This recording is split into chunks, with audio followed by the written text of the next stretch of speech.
Hey everybody, I wanted to give everybody a quick little lecture over operational definitions, principally because they are um, hard to understand, especially if it's the first time you've ever encountered them. Now, if you've taken experimental psych before, you may be a little bit more familiar with them, so this may just be a refresher.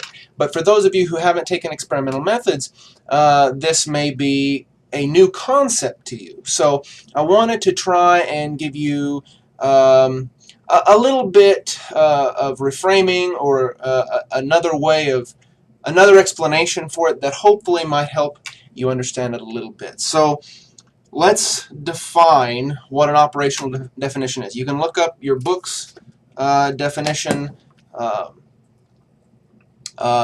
in the glossary or in the chapter if you like, but essentially what an operational definition is it is a definition of how you will operate with a concept in a given study.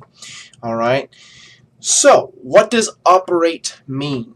What do we mean when we say how you will operate? Well, we mean how you will either measure it or how you will manipulate it. All right, so let's take a concept. Let's say stress. Okay, stress is a amorphous honestly kind of ambiguous term, and there are many manifestations or many behaviors. There are many manifestations of stress. There are many things that could be identified as stress. There are many ways to induce stress. There are many ways to measure stress. But in any one study, we can't measure all of them. In any one study, we can't manipulate it in every possible way. So in any one study, we have to choose first whether or not we're going to measure or manipulate it, and then we have to choose how we're going to measure or manipulate it. Okay? Now, this speaks to a general problem that we have in psychology, and this is one reason why biology, chemistry, they call us a soft science. Specifically, many of our concepts don't have a nuts and bolts counterpart. All right, many of our concepts are, like stress, kind of amorphous. They include multiple, more concrete events. Okay. For that reason, we have to lay out exactly how we're going to operate with that concept. We have to identify the specific way we're going to measure stress. We have to identify the specific way, or if we're going to manipulate it, we have to identify the specific way we're going to manipulate it. And I'm using stress as an example here. By no means am I just talking about stress. We have to have an operational definition for literally everything we use or that we include in a study. Okay, self-esteem, we need an operational definition for it. Aggression, we need an operational definition for it. Okay, so, sorry, clearly I need to put my phone on silent. So that's what, so because many of the concepts that we deal with are a little bit amorphous, they're a little bit ambiguous, we need to define specifically in any one study what we mean by stress or aggression or whatever concept it is we're working with. Okay. So in any one study, we have to choose one way of either measuring or manipulating. So again, first we decide, are we manipulating it or are we measuring it? Okay. Now in every study you ever run, you have to measure something. All right, that's your dependent variable if you're doing an experimental study.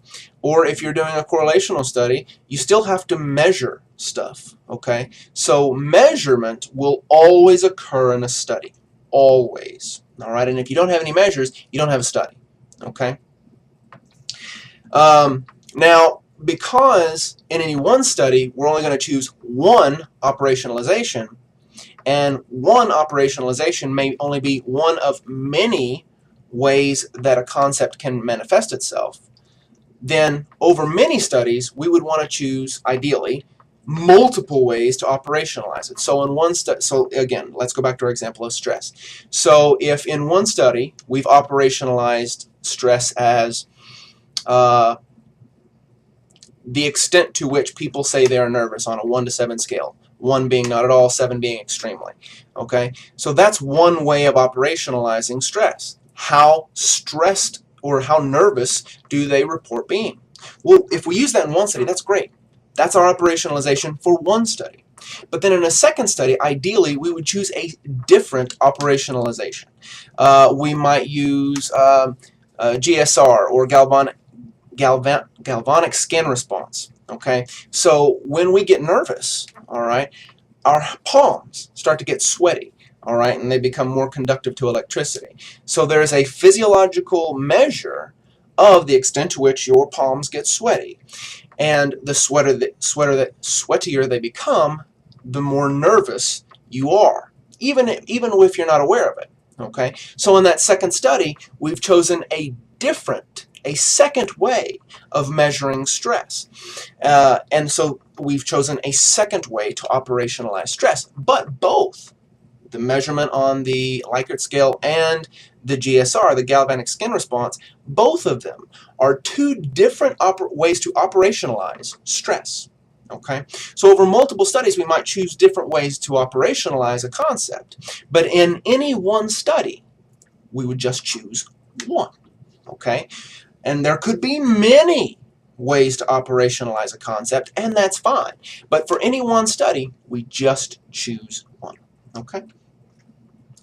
So in your assignment, you're asked to operationalize, give an operational definition for each of the concepts in italics.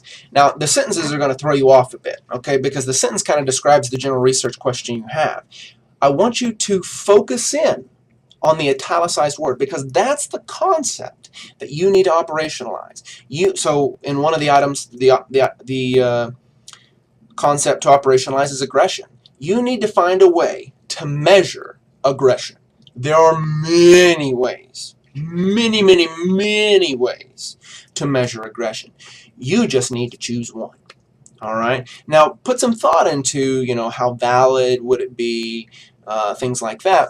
But be sure to just choose one, and it has to be a way that we can measure. We need to be able to attach a number to how aggressive they are. So you need to find an operational definition of aggression and all the other italicized concepts that would allow us to attach a number to aggression. So the higher the number, the more aggressive they are. Okay, does that make sense? I don't know why I asked that, because you can't respond. Sorry, when I get in lecture mode, I apparently forget that I'm talking to a video camera. But if you have any questions, please email them to me. Now, the last thing I wanted to go over was a couple different ways that you can measure a concept. Okay?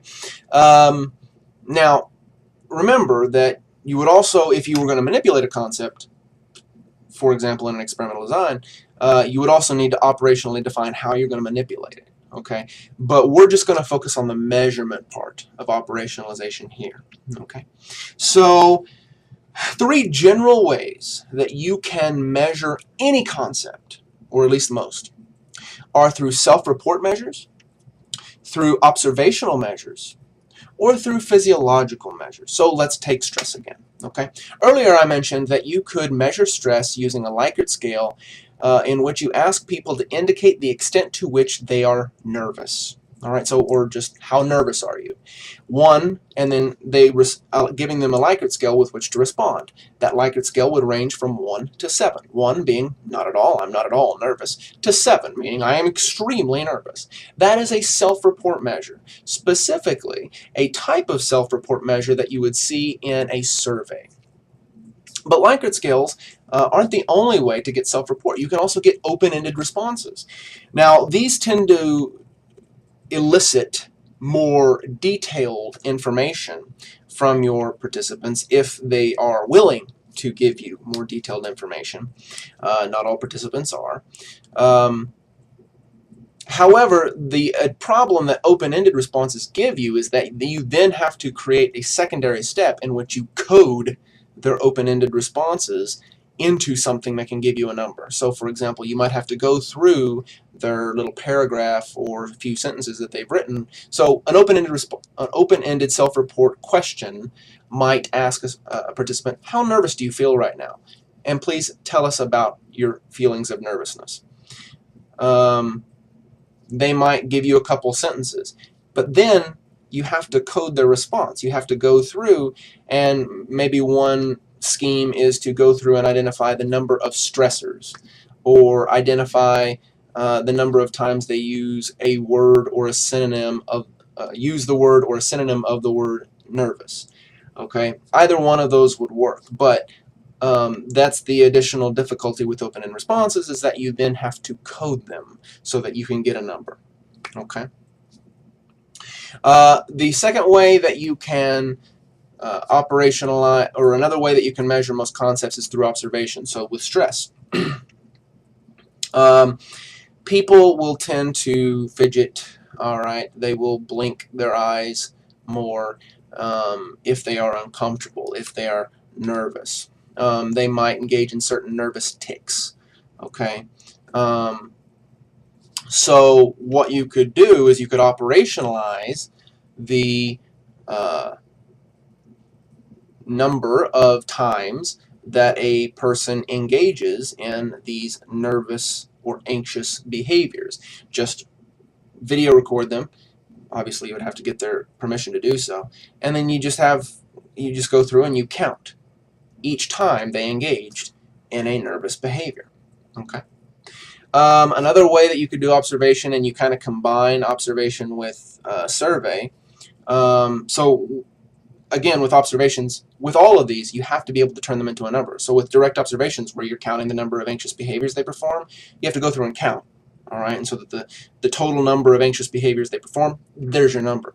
Another way you could do it is, once you've recorded them, you could have independent raters, people who have no idea what your hypothesis is. You could have several of them, and it's ideal to have several of them. It's not a good idea to just have one, and it's ideal for you to not be one of the people rating them. But you can have multiple independent raters watch the recording and then just report on a 1 to 7 Likert scale, 1 being not at all, 7 being extremely, how nervous do they think this person in the recording is. Okay. Then you see how consistent each of the raters' ratings of the nervous behavior are, and then if they're highly consistent, you average them together, and that gives you a number, all right, representing how nervous these independent raters thought this recorded person was. Okay. Now, a really quick tangent. I can hear some people saying, well, how would we actually know? Well, one of the good things is that nonverbal behaviors are not monitored very well. Okay, so we pay attention to the things we say often, and many of the behaviors that we can control very easily, we monitor. So we think about them and we control how they come out. So we can control, and if we're in a nervous situation, we probably are motivated to control the words coming out of our mouth. But we don't monitor, we don't pay attention to the nonverbal things. So we don't pay attention to the number of times, we can, but we don't often pay attention to the number of times we blink our eyes, or the number of times we engage in anxious behaviors. So it's a fairly reliable indicator. But also, this problem of, well, how do we know that they're telling the truth, is especially difficult for self-report measures. But that's why we try to design our self-report measures in such a way as to get around any attempt to put on a facade. Okay. We also try to emphasize to our participants that many times, not always, but many times we try to emphasize, I know in all of my research I do, emphasize to participants that the responses are entirely anonymous. So there's no way of pinning their identity to the responses. And we do this in hopes that that will kind of free the participant to behave as they are naturally inclined to behave. So we've talked about self-report measures, we've talked about observational measures. The last general type of measure that I want to talk about is physiological measures. Now, many people think that these are more to the core, these are more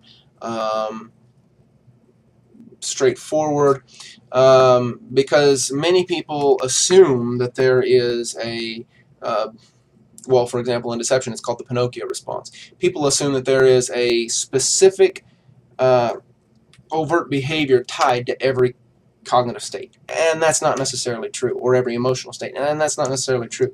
There are many behaviors tied to a cognitive state. There are many behaviors tied to an emotional state. So we can get a physiological approximation for a mental state, but it's going to have some of the same weaknesses that observational methods will. Probably not as many. It doesn't have the deceptive problem that self-report measures do. So social desirability concerns is what we don't normally talk about. For example, if I'm a drunk and you ask me how much I drink, I'm probably going to scale down the number of times that I drink. Okay, that's a problem with self-report.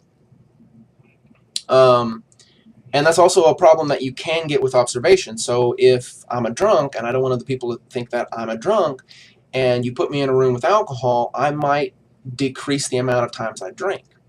All right. But with physiological measures, you can get around those social desirability concerns a little bit. So, for example, let's go back to our main example of stress. Okay, if I don't want you to think that I'm stressed by the idea of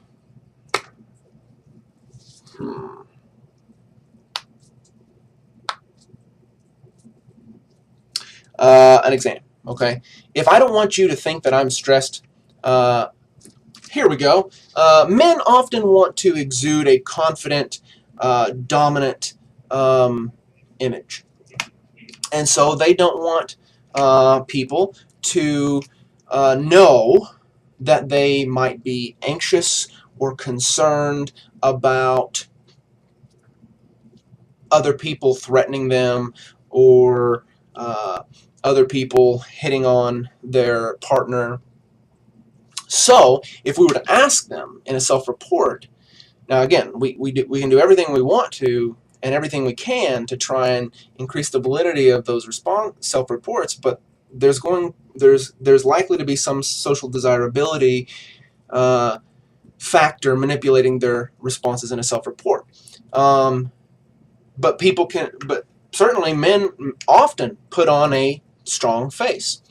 And I say men and confidence and dominance because that's a cultural norm, certainly in the South, possibly America, but certainly in the South, it's the cultural norm for men to try and behave this certain way.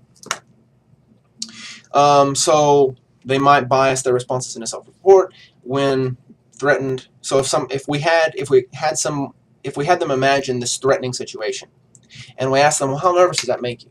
Well, because they're a man, and if they're in this area, they're from the South, or the Southern area, they may be motivated to not indicate that they're anxious as they really are. So they might say that they're anxious, but they might not say how anxious they are, or might not accurately reflect how anxious they are.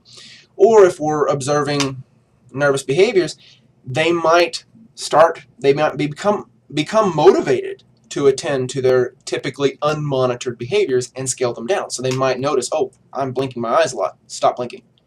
Or, oh, I'm tapping my hand. Oh, stop tapping. Okay, so they might be motivated to attend to those behaviors. However, if we were to use a physiological measure like the GSR, the galvanic skin response, they wouldn't be able to control that. Okay? They can indirectly, but it's not very simple to do it. So if we were to ask them to imagine a situation in which they were threatened by a rival, and then we had the apparatus to measure their galvanic skin response, that galvanic skin response would probably be a more true, more valid measure of how nervous that individual is. The self-report measures would probably show you the same relationship, and as probably would the observational measures. But the relationship that you find with the galvanic skin response might be stronger. Okay? All right, guys, that's all I had, just shy of 20 minutes. I hope that this has cleared some things up for you. If it hasn't, or if it has created more questions for you, please, please, please send those questions my way or come by the office. But that's all I have for today. I hope you have a great rest of the week and a great weekend, and I will see you next week.